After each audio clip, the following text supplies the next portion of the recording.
So today we're talking to Brad Tyler, the electrician from Vermont. Brad was our very first interview chronologically, and we've saved until the end of the season because he is basically the quintessential salty Vermont personality. Yeah. The guy does everything.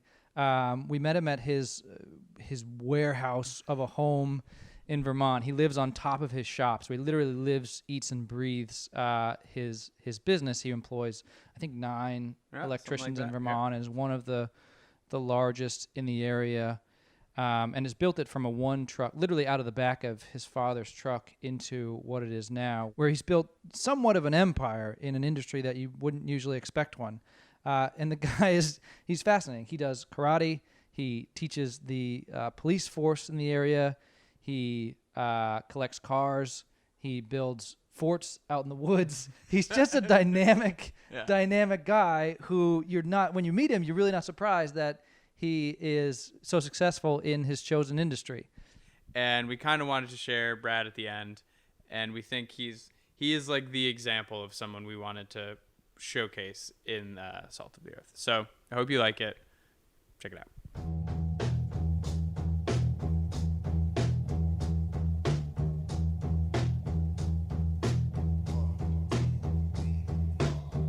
Before we get started, we'd like to thank our sponsor, MailChimp. Over 8 million businesses use MailChimp to send newsletters, and we're one of them. If you'd like to start your own, visit MailChimp.com.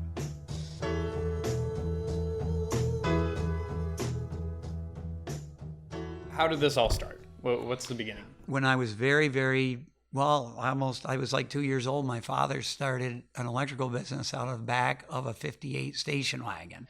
And I bought it. Well, I worked for my father. I actually went and learned the electrical trade from a friend of his who had another very good electrical company in Manchester, Vermont, which is 6 miles south of us. What inspired you to buy the business from him?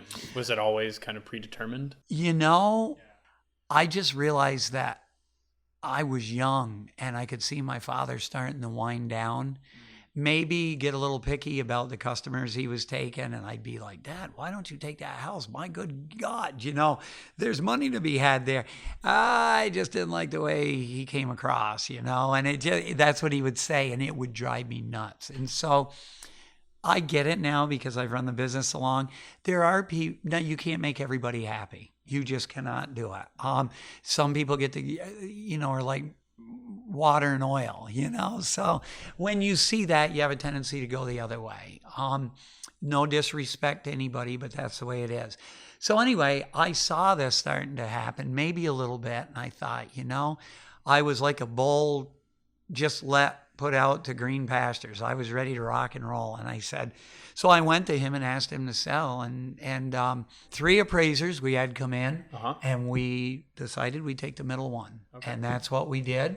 And it was a big pill. It was way into the 6 digits, but it was worth it because of the clientele we had. And I bought the business with, I think it had like 380 or 400 customers, between electrical and alarms. And I had 1 truck and 1 employee. Plus, my father wanted to come with it, so actually you could call it 2 employees, but actually I was hiring my father and my boss at the same time. So when you guys when you made the purchase, where were you at revenue-wise? So where I was pretty much on my ass. I bought it.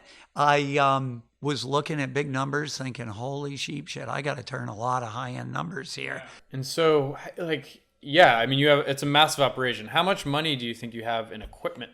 I can tell you in equipment I've got. I just did an analysis on that. Yeah. In equipment, I've probably got. It was close to like $850,000 worth of rolling stock that I have, either on tracks or wheels, or tires. That's roughly what it is. And how many trucks are you guys now? I think we have 7 or 8 trucks total. Okay. Meaning 8 employees, or are you? I have 9 employees and 8 trucks. Yep. Okay, full-time guys. Full time. Everybody's full time, and I don't believe in laying people off. I'll take it to the limit to keep them on, and such as through the recession we've just gone through. I never had to lay anybody off, so it was. Wow. It wasn't easy, but it was knock on wood, right? Yeah, man. And what's kind of like an average annual revenue for an electrical company in this area? Well, I would say, like, there's 9 of us. When you have 6 to 10 people, you can do anywhere from 1.2 million to 2 million a year. That's kind of if you're on your game and you got it going on. And does that mean working almost all the time? That's working all the time with overtime and all that Gotcha. stuff. That's everything. That's everything included. But you gotta hustle. You gotta be a mover and a shaker, and that's what we do. Other places I don't know, but I'm saying, a good year's $1.5 million. Yeah. That's a good year. Out of that, you may have $500,000 worth of cost of goods sold. Mm-hmm. You may have 400,000 of salaries. Sure. Your salaries are going to be huge with 9 people. Yep. So people think, wow, that company makes this or makes that. I tell you, we handle a lot of money. And when I say handle, I didn't say we take a lot of money or get a lot of money. We handle it. It comes in and goes right back out. There's a huge cost of doing business. And if you don't charge for it, you go on your ass. Done. Boom, done. It does not take long. What's an average rate that an electrician would charge? An average rate, we're $70 an hour. That you bill to the customer? We bill to the customer. Okay. With that, a lot of people, that's the going rate around here where we are. A lot of people are about the same, between 60 and 75. My guys are all paid very well. They're all well into the $20 an hour range, which is big for a little hick town in Vermont. My father always said, boy, if somebody's worth keeping, they're worth paying. You make sure they never come to you for a raise. And I have never, in all the years I've been in business, I've never had one guy come to me for a raise, ever. These guys have made it so I can go out and run a business. So we're tight-knit, and like I said, I couldn't do it without the guys that I have. My boys and my girl in the office are just, they're God to me because they make it happen. And if you get a bunch of yahoos that you got to babysit and you're getting complaints and you're getting callbacks because things aren't right, I don't have time for that nonsense. And these guys know it. And they actually sometimes, I think, care more about the business than I do. They're that good. So how do you instill that in them? Or do you just pick them right? I bring them upstairs. We put the gloves on, and no. Actually, I'm good at, for some reason, I don't know why. I'm not good at a lot of things, but I'm good at reading people. And now that you're managing so many people, are you working projects or are you doing sales? What do you do? That's a good question. You want to meet someone that has 100 hats in his truck. Yeah. I'm always changing them. That's a good question, and this is one part about my job I don't like. Okay. I love people. I love to be intermingled with everybody and hoot and holler and laugh, have a good time, but I like to get work. I like to work with my hands, unfortunately. I used to be on a truck every day. I'd go to work with my boys, work all day, done. But now I'm on the road all the time.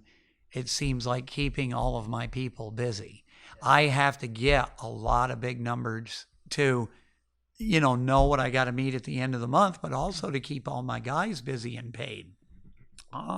There is nothing worse in this business than to wake up in the morning and say, wow, where am I going to put this crew today? Where am I going to put that crew? My heart beats out of my chest because I know when they're not somewhere, I'm not making money, and I know the end of the week and the end of the month is coming.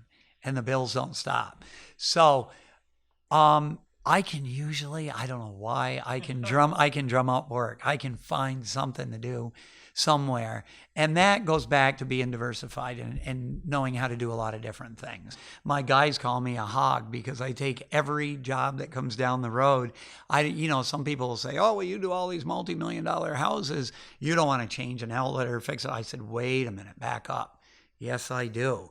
And I've been in every spider pit, crawl space, attic, you name it, we're in it. Because those little jobs turn into big jobs. Because if you go fix somebody's outlet or run them a new wire for an outside grill light or something, or go wire a hot tub for them, you never know. They may build a brand new 4,000 square foot house the next year, and you're the first one they remember because you came and did their job. And that's how I built this business, on loyalty and trust. And no job, you always see no job is too big or too small. I've never said that in any advertisement, but I'm thinking it all the time. So, how much do you decide to pay yourself? How does that work? I'll tell you what I did. I paid myself by the hour with my guys for a long time. And I'll be honest with you, it's funny you mention that. My my financial advisor, I become very close with him. He's a very nice guy, very intelligent, smart, street smart. He said to me, you're beating your head against a brick wall. You're working all these hours. I see what you're doing. You're turning good money. Why aren't you paying yourself? And I said, well, I don't know. I pay myself what my other guys are getting. And he said, Brad, you're missing the whole picture. So I sat down and figured out, and I did. I took a salary. I gave myself a good hike in pay. I don't pay myself by the hour. I pay myself salary. I get X amount a week, and I invest a lot of it. Okay. And that's when I started investing, in the market.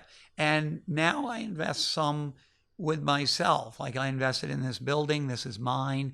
I rent it to myself because I know I'm going to pay myself. So I don't have to worry about a bad tenant. I've done this in another state with another building. So I guess the investment part has gotten me farther than I don't understand it. I'm sure like you young lads do, but no, hardly. No, I mean that's literally why we're here. What are the good things? What are the great choices that you've made?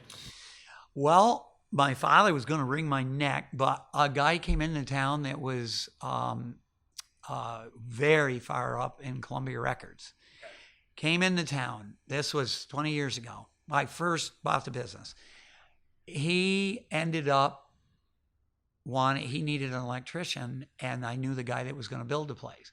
Nobody had ever seen more than $1 million to $1.5 million home in this town.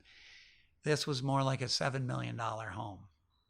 It started out at $2 million, and 20 years ago. 20 years ago, he was doing great. We were doing great, and all of a sudden, he hired us to do this job, and it was over my head. But because I was young and full of piss and vinegar, I didn't care because nothing was going to slow us up, and my guys were right by my side. They're saying, "Get it, take it, take it." So I put a bid in. Never thought we'd get it. We got it. So we ended up doing this entire job. My father came to me and said, "Are you out of your head?" He said, "You've got 2 trucks and 4 guys." He said, "Brad," he said, "we've got all these other customers. You can't let them down." And I just, of course, I got it. Don't worry about it. How big of a project is that? How much money are you talking? That is a huge project. If you're doing a $7 million job, that's what it ended up. But if you're doing a $7 million job, the electrical on a high-end job like that is going to be roughly 10%. Wow. Okay. So it's a good job. But if you're doing an average house, you're looking at 6%, something like that. A new house for electrical, roughly. These are just rough numbers. It all can change. So an average house in Vermont, in Dorset area, what's an average new house cost? It's hard to say average because people are coming here from all over the country. And we get a lot of people from New Jersey, New York. They make good money down there. God bless them. Up here, they may come up and do, well, I'll be honest with you. I'm doing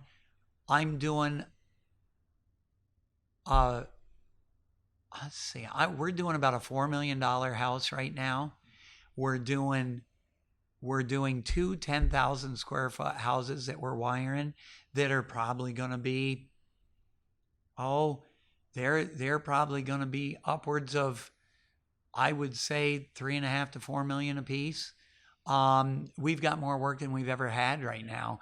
But God bless these people coming up here and building these houses, because not only is it good for all of us contractors and subs, and it's good they come up here, they buy things, they go out to dinner, they everybody prevails out of this, and it's we're very lucky to have them. An average house, like if us guys were going to build a house, like if I'm going to build a house, I'm going to go build one probably 1,800 square feet. It's probably going to be a 300. I'd say by the time you're done, you're going to have 350 in it. Okay. In a nice little home. Sure. Yep. That's maybe a post and beam cathedral center. Nice place. Yeah. Nice little place. Yeah. The average houses that we wire, they range anywhere from 300 to 3 million. You just never know what somebody's going to do here. We got another house they just broke ground for that's going to be, roughly, I would say, an $800,000 house. It's going to be 4,000 square feet. So I guess it's all what you want to make it. It all depends on what you really put inside it,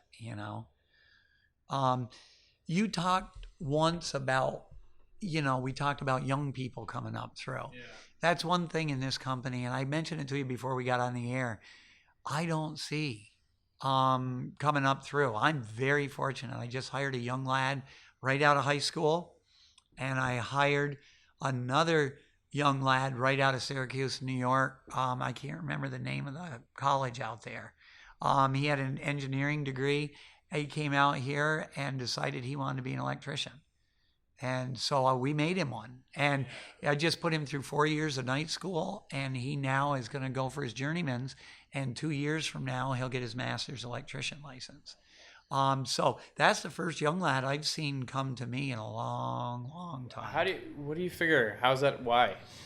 That's a good question, and I think I've got an answer for you. Lay it on me. And that is because today's day and age, nothing against you guys being young. You guys are in your 20s. I'm in my 50s. It's just what I've seen. Not everybody is as eager as you guys are, and as these young guys that I've just hired. You guys realize you got to work to make money. There's a lot of kids that their parents have made a lot of money, and God bless them. That's fine, good for them. But the kids have been given a lot, and I call it lucky sperm, if you will. But that's they think that they're gonna come out, get a job when they're 18 years old, out of high school, and they're gonna get a job for the first time. Well, my first job was when I was 6 years old on a farm. That's when I started working. So I know the value of a dollar, and I know how hard it is to make it. Unfortunately, this young lad that just gets out into the real world at 18, it's going to be hard for them. And I feel sorry for them if they haven't had a job before then, because they've seen money their whole life, and they don't realize that it might not grow on trees. And all of a sudden, mom and dad said, our job's done. You guys are on your own. And that doesn't happen every day, but to some kids it does, and I've seen it happen. And what do you tell them? I mean, like John and I know a bunch of those kids. Like when we graduated college and they're 22, 23, they have no idea what they want to do. Yes. What would you tell? What I would tell them is roll your sleeves up, go get a good job, but do what you want to do. Don't get up and dread going to work. If you dread going to work, you are not doing what you're cut out to do. If you get up in the morning and you're thinking, whoa, God, I got to do this today. Oh, this is going to be awesome. You know, and we're going to meet this dude and work with him. And he's a freaking comedian, you know, let's roll with him. That's when you like your job. That's when you're doing what you want to do. Confidence. If you don't have confidence in what you do, you're doing the wrong job. I really feel that way. I love what I do. I've done it 32 years of my life. I'm not looking to wind down. If I ever do, if I sell someday, I'm going to make sure my guys are all set. I'm going to make sure they got a great job here. And I wouldn't be a road whore. I wouldn't sell to any Tom, Dick, Joe, or Harry that shows up with a pocket full of money. Money isn't everything. We've put a lot of blood, sweat, and tears and equity in this business between my parents, between myself. When I was married, my wife was in it, full bore with me. Now my girlfriend is in it, full bore with me. Everybody's put in more than their 2 cents. So it's important to me to leave something behind that I'm proud of, but I'm not going to leave it to a road whore. It's going to be somebody that that has grit in the game. You know what I mean? That wants to take it from where I'm leaving it and do nothing but enhance it. And that's what I'm going to look for. But what I'll do is I'll probably start a little business, maybe with my little excavating equipment. I won't go a whole hog and big, go fix driveways, put a culvert in for someone, put a lawn in for someone. I know I can do that myself. Or maybe work part-time for the business that I sell, because I love it that much. But if it was somebody young that bought it, I would make sure I signed on for as long as they would have me. If I become a 16-cylinder pain in the ass, then you know what? He can send me packing, and I know my way home. But I don't think he'll see that, because I've got a lot to teach him. And what I can do also with him, I've worked outside of this valley and I've worked outside of this state. And if he wanted something in another state, I know the right people to get in over there. So maybe I could run a branch for him. I just want to see things enhanced. So for young people, the answer to your question is get out of bed in the morning. Don't lay around all day, all night and play video games. Get up. I'm not saying don't play at night. Have fun. God knows I did. But, go out and play. Go do your offshore drilling at night, whatever you're going to do. But get up in the morning, go to work, give your employer an honest day's work for an honest day's pay, and pay attention. Just pay attention to the older people. They're not full of shit. They know what they're doing. And if they don't, read that. Exhaust. My martial arts teacher always says that. Learn from everybody. Learn everything you can. Throw out the bad and keep the good, and build your own style. And I've done that with business. I've listened to a lot of people. Some people were way off. Other guys were on their game, and they taught me a lot. So with that said, that's part of, I'm not saying, I made a money or I'm not the most successful sumbitch in the world, but I'm going to tell you, I know how to work. I know how to run a business. Around here, I probably wouldn't be worth anything down the city, because I just wasn't brought. I'm not a city guy, but as far as up here in the sticks, I know how to do it, and I'm confident. So were you always confident? Once I learned the trade, yes. The first day that Dee from Dee's Electric said, "Boy, you got to go up here and change that service up here on that house." And the other guys are all busy. Take that old rusty van right there. He had a few kicking out the back. And you could throw a cat through the door and never open the door. There were rust holes in it. But that, to me, you couldn't have given me a Lexus today and had me any more happier. When I had my own van, I was thinking, holy cheap shit, this guy is putting some trust in me. I gotta put it together. You know what? It was one of the best jobs I ever did, because no one was watching me. I knew what it had to look like when it was done. When I got that vote of confidence, I was on top of the world. It was bigger than any raise you could give me. It was higher than any booze or anything else you could ever give me.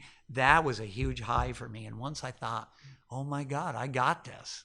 I can do this. you know what? That old rusted van became my caddy. And I worked out of that night and day, and it wasn't long. I had a brand new van, and I ran my own van. Then is when I loved my job. I loved it. And he did his job, and now I was doing mine. And his boys helped me huge as well. Yeah. They were the ones that were out there in the trenches with me. And so that's what I'm telling young people today is, you know, if it isn't electrical, if it's carpentry, if it's plumbing, if it's masonry work, if it's technology, sure, whatever you want to do, give it your all. And if it's not meant to be, you'll know.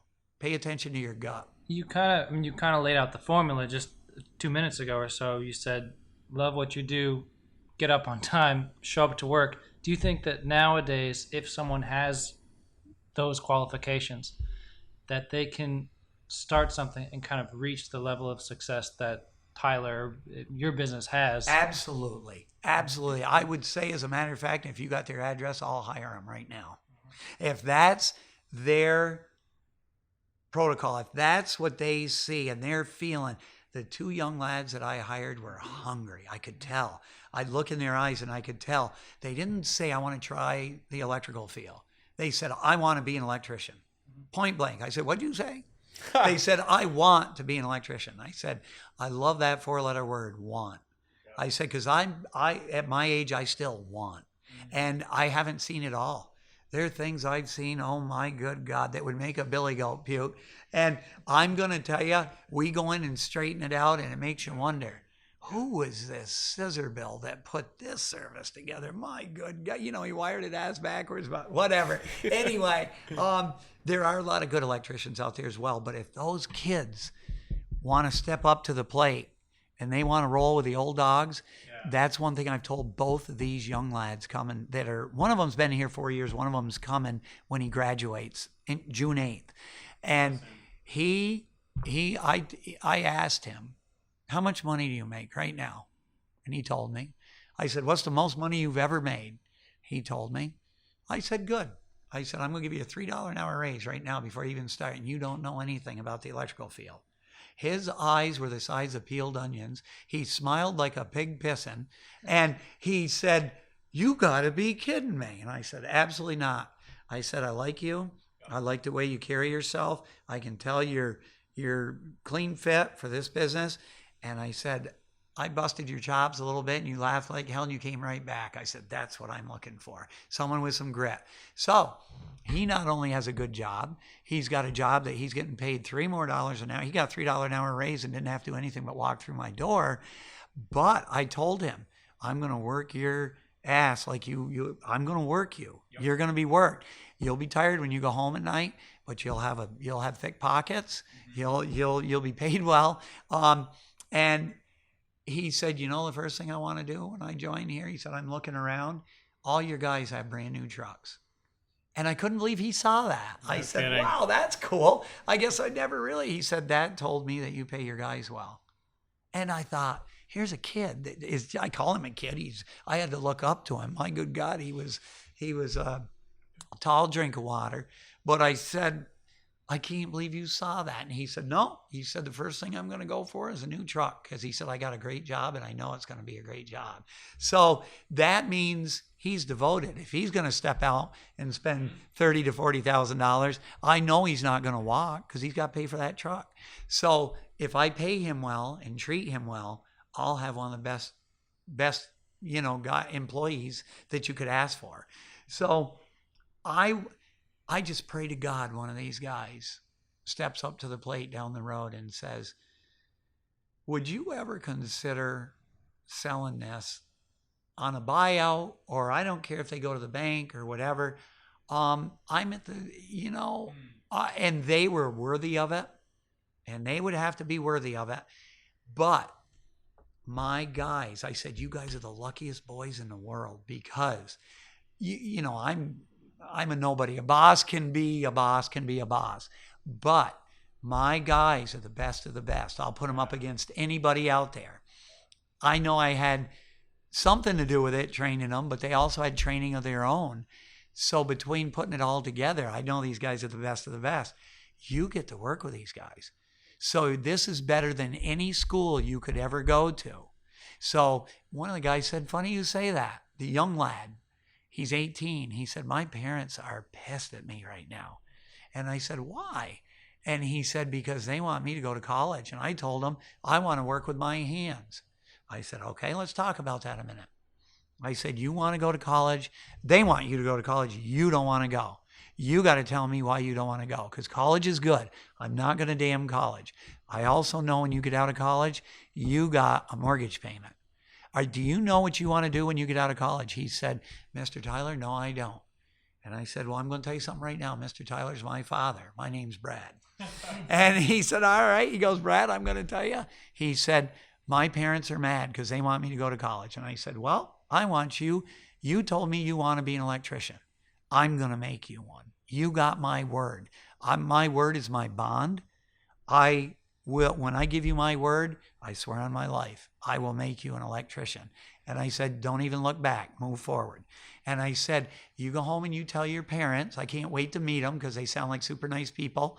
I said, I feel somebody coming out of school that knows what they want to do and what they want to be, that I will help fund that. So I said, you have my word. I'm going to put you through 4 years of night school, which is mandatory with the state of Vermont and mandatory with Brad Tyler and Tyler Electric. If you are that into it, you go, it's a night school. It runs from September to May. I said, it sucks because it's at night. You don't get to go during the day. You know, if you go to college, go ahead, go during the day. I went to a tech school for auto mechanics. That's something I didn't even touch on. And I worked an 8-hour shift at a BP station changing oil at night. I worked from noon until 8 at night and then do my homework and then go back to school the next morning. I said, you are going to work. You're going to get paid well for it. You're going to be in all brand new trucks. I went out and I spent $600 on him already. I bought him a huge bag right full of the best tools Klein makes. He's got the best of the best. It doesn't cost him a penny, but I said, all I ask, buddy, is it work.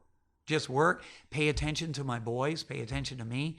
We won't fill you full of BS. We're going to fill you full of the knowledge that we know. And because you're young and you can absorb all this, you're going to be better than we ever thought of being. You're not going to have any payments other than probably that new pick-em-up truck you bought. I said, other than that, I said, you'll have that paid off by the time you get your license. And I said, you're not going to have all this money to owe back on college loans. Now, don't get me wrong. I am not damning college. I mean, college is great. And a lot of people are awesome when they come out of there because they know what they want to do and they go do what they're trained for.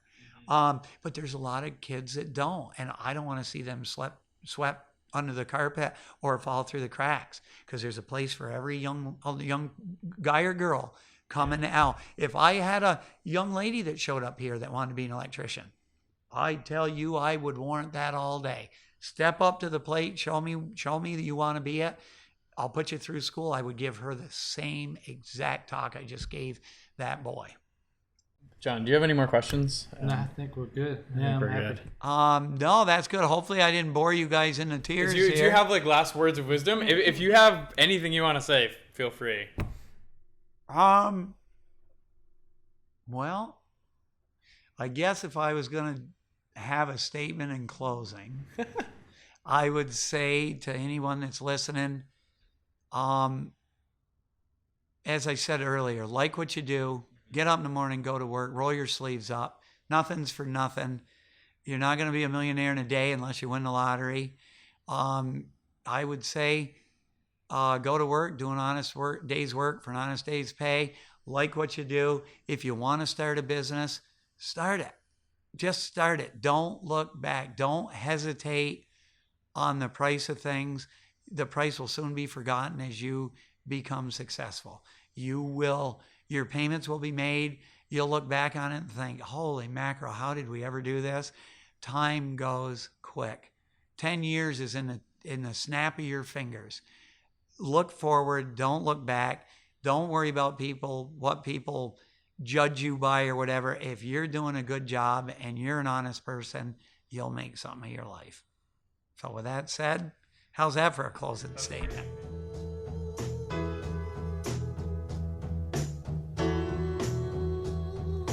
Thanks for listening to this episode of Salt of the Earth. You've just heard from Brad Tyler, an electrician in Vermont. Please hang on until after the words about MailChimp for a special Salt of the Earth announcement. So if you'd like to follow along with what we do and some of the extra stuff we, capture and create while we're out recording these interviews, we think you should check out our MailChimp newsletter. We send out photos, we send out all kinds of other stuff with every single episode. So if you go to saltpodcast.com, you can sign up for that. And thanks again to MailChimp for supporting the show. And now for the announcement. For Season 1 of Salt of the Earth, that was the last episode. We hope that you've all enjoyed listening to these episodes. I know it's been Craig and I's great pleasure bringing them to you. We are actively recording Season 2, so we're going to take a little break. We're going to come back with Season 2. The way for you to hear about when that's coming out, who's going to be on it, etc., is to, one, go to our website at saltpodcast.com and sign up for our email newsletter. You'll be the first to know when things are coming out, who we're going to interview. So saltpodcast.com, sign up for the newsletter, and thank you so much for being a part of a successful Season 1, and we hope you'll come back and listen to Season 2.